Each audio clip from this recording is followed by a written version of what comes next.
Hey everyone, welcome to another episode of Live Off Rent's podcast. I am Brian Davis, a co-founder of Spark Rental. I am super pumped to be with you today, as always, and I'm excited to be joined today by Shannon Robnett of Shannon Robnett Industries.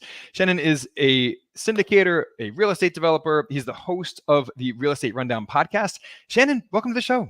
Hey, thank you very much, Brian. I appreciate it. Absolutely. So one of the things that I love to just dive right in with every guest we have on the show is just how you got into real estate in the first place. Take us back to those early days when you were making mistakes left and right, and how you got in here. Well, I'll take you back to my birth because I was born into a real estate family. My father was a builder for a long time and became a developer later in his life. My mother was a third generation realtor. Had her brokerage license and up to 100 brokers for over 40 years. And so I grew up basically at Rich Dad, Poor Dad table. I sat there and listened to real estate deals at dinner time. And I thought I wanted to do something different, pursued college for a little bit, realized that wasn't for me, began building houses, realized I didn't like homeowners, shifted my business into the commercial world. Those of you in the rental space on single family homes, you know exactly what I mean. But then I built police stations, I built city halls, I built fire stations, schools, gymnasiums, medical facilities. And every time I built a facility, I realized that the minute I was done, I was unemployed. I had finished my contract and I was unemployed. And so I began to shift my business in 2001. And I built my first industrial complex that I kept for rent for me, for income. And at that same year, I watched my parents retire off of their rental income, and they've lived an inflation-adjusted lifestyle for the last 24 years. And so from there, I would partner with a doctor here, maybe a high net worth individual over there, and we'd do a project and we'd go about that. And the last project I did with a single partner setup like that was in 2017. And I was partnered with a family office that they came in for about 19 million in capital. And during the build process on a 180 unit apartment complex, the matriarch and the patriarch both passed away, and the kids decided it was time to let everybody know that it was time to split up the family office. And so they did just that. And my source of capital went away. So in late 2019, I began to syndicate capital, which is just a fancy word for partnership, where I would partner with multiple investors, upwards of 60 investors in one single deal. And we would then begin to continue building apartments, building industrial, buying and selling other real estate. And in that time period, since 19, we've raised about $65 million in investor capital and have completed projects in all the way from Washington down into Florida. Wow. Well, we covered many, many decades and a lot of different ground there. I love all of that. Let me start with a very simple follow-up question. Do you allow non-accredited investors in your current syndication deals? Absolutely. I think everybody needs a place to start. I've always been the little guy. I've never had the largest construction company. I've never had the largest property management company. I didn't have a silver spoon. And so I always believe that the easiest way to help people truly understand how to get away from their W-2, how to walk away from a job, how to have a successful retirement, is to allow those that want to learn and participate. So we always open our deals as a 506B. And then after we've got either our 35 accredited or non-accredited investors or have reached a period of time, then we convert that to a 506C and then continue to raise funds. Well, I love that. At Spark Rental, we run a real estate investment club, a passive investment club, where every month we're looking at different 506B deals.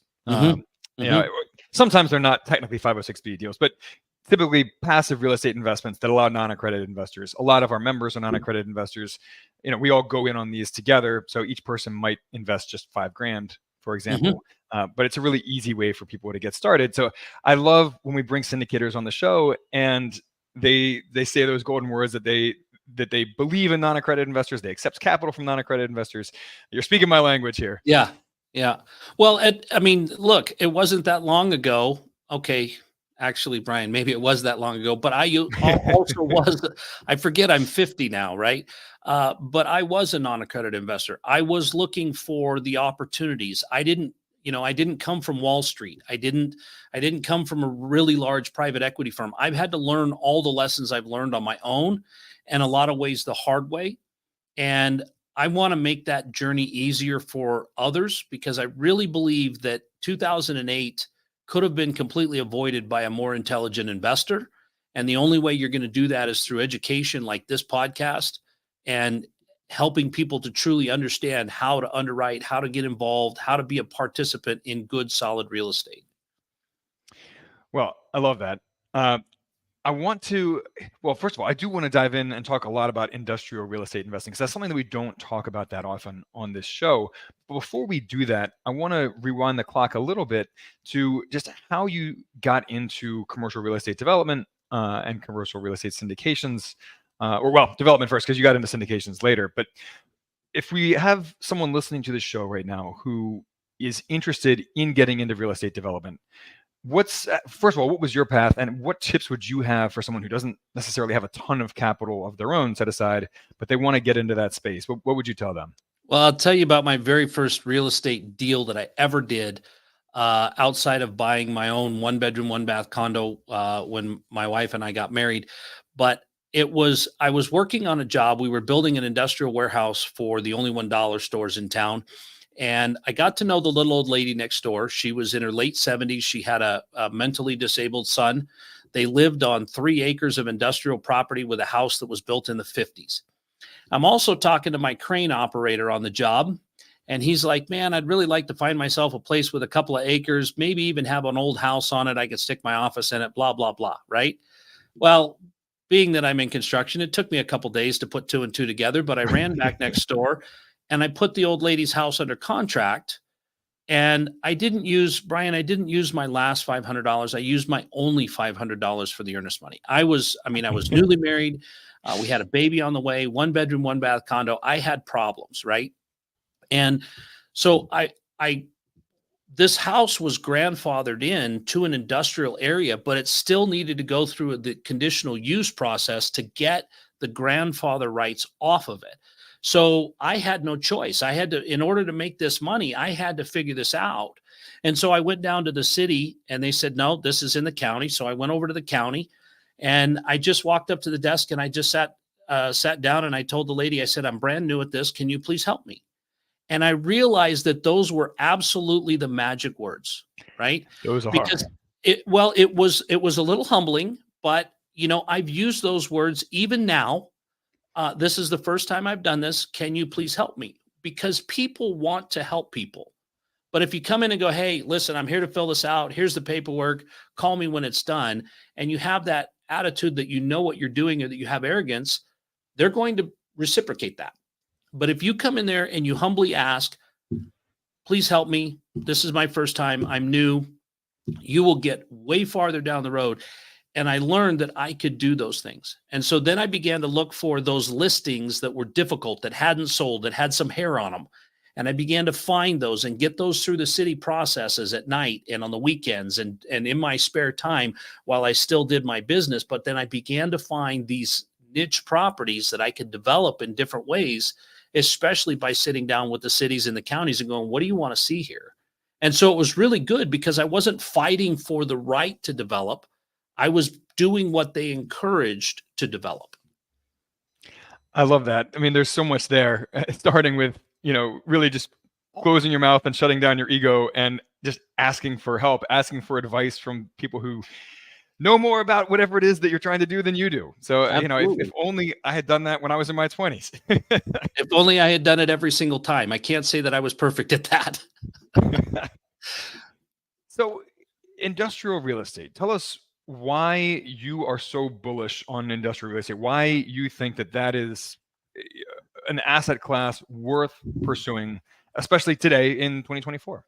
I consider industrial real estate to be the bond of real estates. I mean, it is absolutely, in my opinion, premium credit. And when I say industrial real estate, you probably envision, the old rusty metal building that's got, more junk outside than it could possibly ever fit inside. And I'm talking about flex space. I'm talking about the guy that tints windows, the lady that runs a cheerleading camp. I've got pool guys in there. I've got cabinet guys, garage door guys. I've got just the myriad of Americana in there. I got a guy in there in my very first building, makes gelato ice cream. He's got a 3,000 square foot commercial kitchen and a walk-in freezer that's larger than the county morgue. Right. And he makes ice cream, puts it in there, and then delivers it on Friday. That's his business model. And these people, they need those spaces. But let's go back to why I love it. Let's compare it, first of all, to multifamily. Multifamily, you charge rent. Maybe you charge some rubs for some billbacks on the sewer and the water. Maybe you're charging a pet rent, and that's it. Anything else that happens on that property is your responsibility. Let's go to industrial. First of all, my tenants in industrial are business owners. They make business decisions, okay? They have balance sheets. They sign personal guarantees. They sign 5 to 10-year leases. Those leases have 3 to 5% increases in them, depending on the market. And they are responsible, most importantly, for all expenses. Because think about this, Brian, if you and I are going to enter a deal that's going to be 5 to 10 years long, I can't possibly tell you what my insurance is going to be in year 4. So we call that a triple net. And so the property taxes, the lawn care, the exterior maintenance, the light bulbs, the HVAC units, everything inside that building, the insurance, all of the fire inspections, all of that stuff is an expense of the tenant base. And so you're billing that back every single year. So your rent is absolute profit, right? You know what you're going to make every single month. The other thing, when you look at where industrial trades, it trades usually 0.5 to 1% higher on the cap rate than multifamily does, and it's stable. Now, a lot of people have had a lot of fun in multifamily in the last 5 years because rents have exploded. But this year, insurance and property taxes have exploded, and they're not having any fun because rents have gone flat. I'm still going to get a 3 to 5% raise on my rents this year from every single tenant that I have. And I'm going to have controlled expenses. So now my profit just went up and nothing else. Yeah, I mean, one of the things that we love in our passive real estate investment club is unsexy investments, right? the the things Absolutely. that, yeah, it's because everyone loves like the class A, the class B multifamily properties. Everyone does that stuff, but the stuff that's not sexy, the small mom and pop mobile home parks in tertiary markets, for example.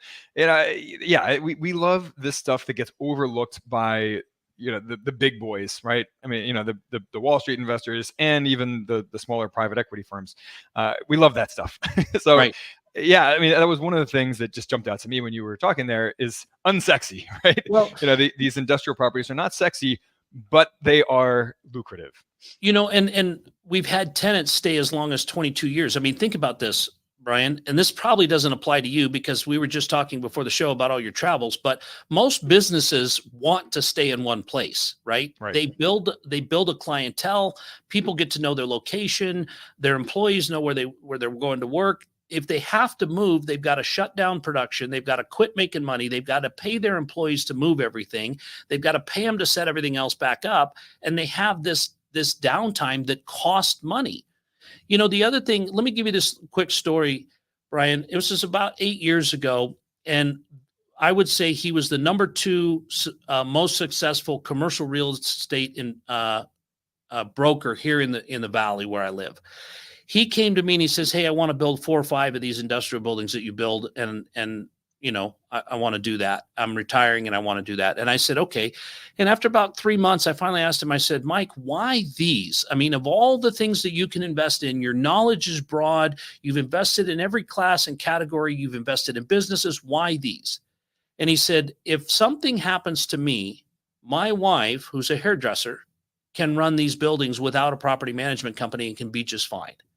So when you take that from somebody that has all the real estate knowledge out there that this guy had extensive knowledge, and you take somebody who's lived with that person, but has never really been involved in the business, and you feel confident that that person can run it, Brian, I think that meets the definition of unsexy. Absolutely. Now, there's something that you said that I wanted to just circle back to. You talked about how the tenants pay for the insurance and how that helps protect you, especially given how insurance premiums have skyrocketed over the last 2 years. Absolutely. But as a property owner, don't you still need to insure the building itself? Oh, yeah. No, they reimburse me. Everything is a reimbursement to me. So I'd want to make sure that I don't wind up with liens on the building or people not doing their job. So I pay all the bills with their money, right? Right. So they're not maintaining a separate insurance policy for like the interior of the property kind of thing. Yeah. One of my favorite, well, they do have their renter's insurance, right? But one of my favorite sayings is, I have the finest insurance my tenants can afford.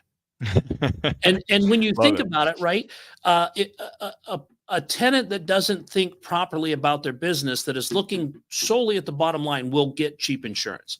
I have insurance that protects them if the neighbor catches on fire and damages their business. I have insurance that if we have floods or tornadoes, their businesses are covered, because those premiums divided by the whole building are minuscule compared to what they might get on an individual policy. And they're very, very well protected, because I want to ensure one thing, and that is that rent's due on the 1st and I'm getting it. Well, let's talk about risk and rental income for a second. So there's obviously a risk that one of these tenant businesses will go out of business, right? That they'll go under.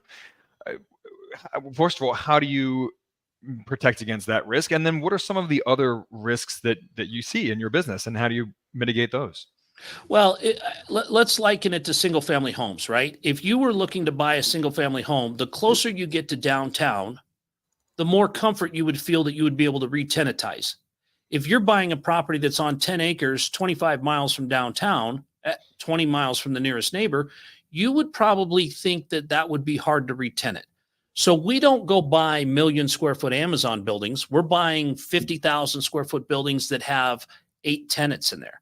Each tenant has a very similar need. They need a bathroom, they need an office, and they need 200 amps of power. And with those requirements, this is a one size fits most.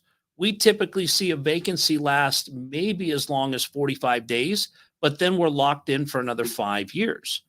All of our leases say that tenants will give us 90 days notice. You can't require that in residential, but we have that requirement. So if your lease ends at the end of the month and you give me notice now, I have the legal obligation or the legal right to obligate you to rent for the next 90 days.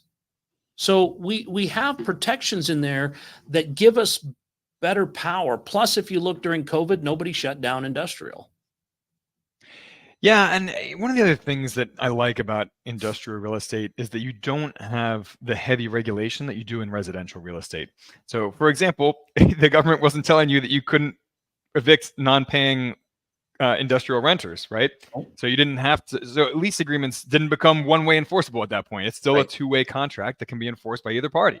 Right. So that is, one of those kind of macro structural risks in residential real estate investing is the government could come in and change the rules at any time. The regulation around residential real estate, and you're stuck with it. So the other thing that we saw was in 2008, Brian, when people were giving their houses back to the bank, they were still paying their rent because they still had to manufacture or do whatever they did to make the money they were going to get, right? And because we're in such a wide genre of things, I mean, look, just because we had a downturn in the construction market in 2008 in the building market didn't mean doctors' kids didn't want to go to dance class. It didn't mean that they weren't remodeling their bathrooms. It didn't mean that they didn't need emergency plumbing supplies or dish TV or welding or any of the other many, many things that are in our businesses, right? We've definitely had tenants go out on us. But how is it to go after a tenant that skips out on an apartment or a single family home that has really no credit anyway? Right. You can't versus a business owner that has assets, right? Yeah. No, that makes sense. And I also, one other thing that struck me that you mentioned was that your typical vacancy period is only 45 days, whereas your typical lease is 5 years, sometimes longer. So, your long-term vacancy rate sounds like it's extremely low. Is that correct? Well, and to say that it averages 45 days, that's not quite what I meant. If that's what I said, that's the longest we've had, right? Oh, Even in wow. '08, 45 days was all we had.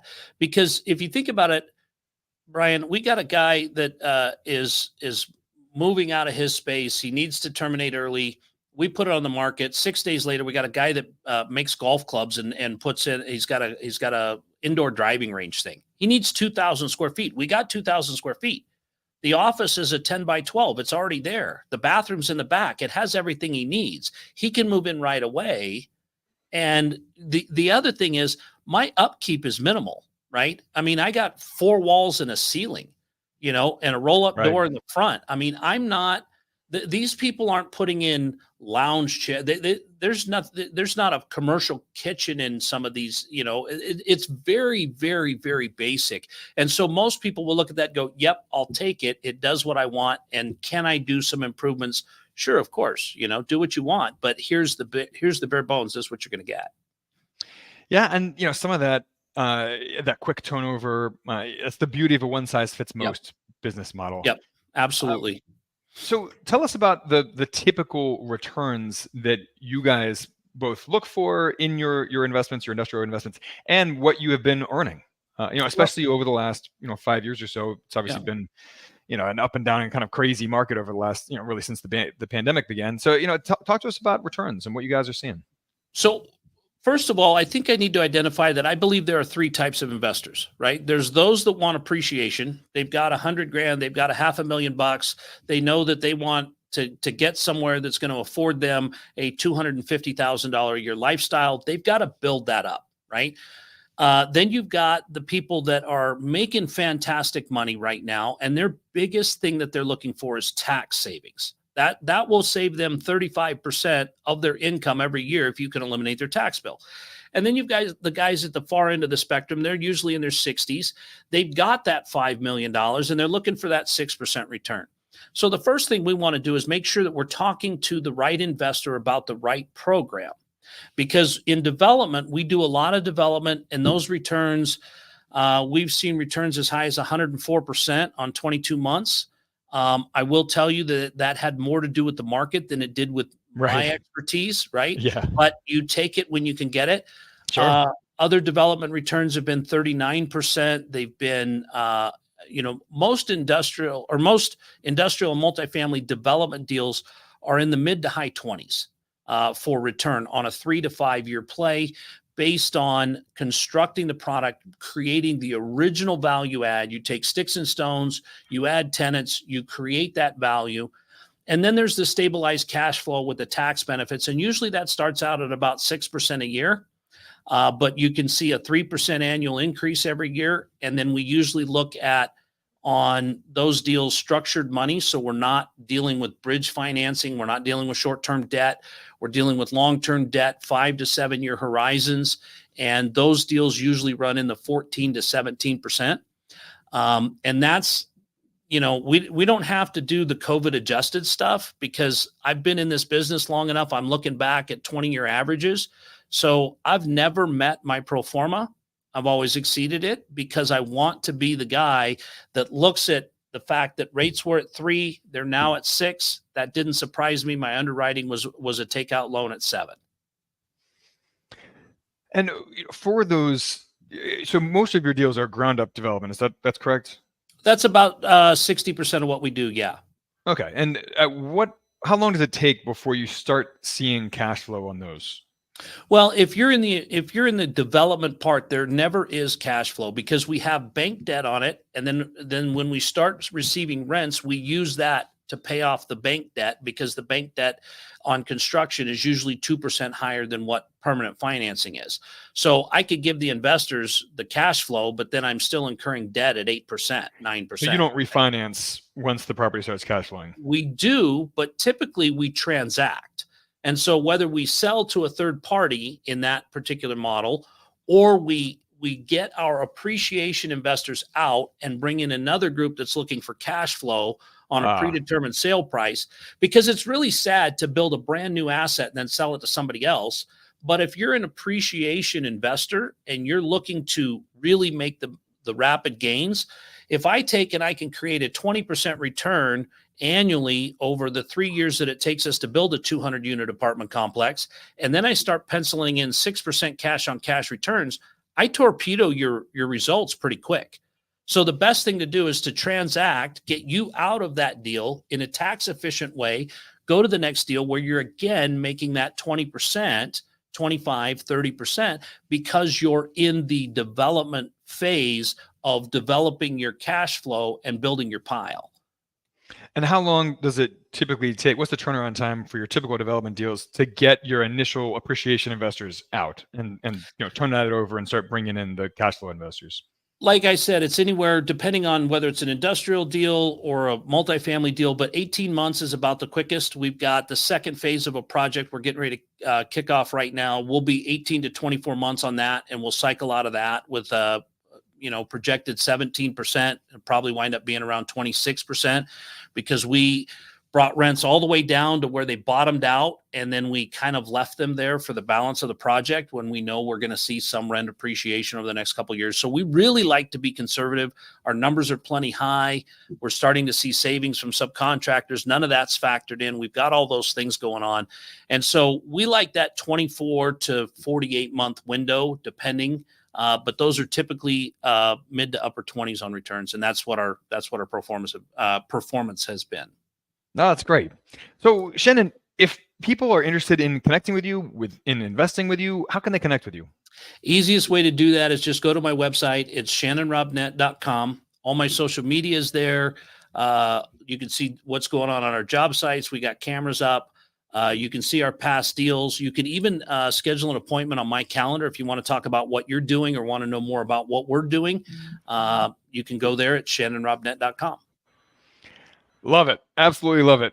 You guys, thank you so much for joining us today. If you enjoy these conversations that we have, please rate, review the podcast, and we'll see you next week. And Shannon, thanks for joining us today. This was a blast. Thank you, Brian. Appreciate it. All right. See you guys next time. Bye now.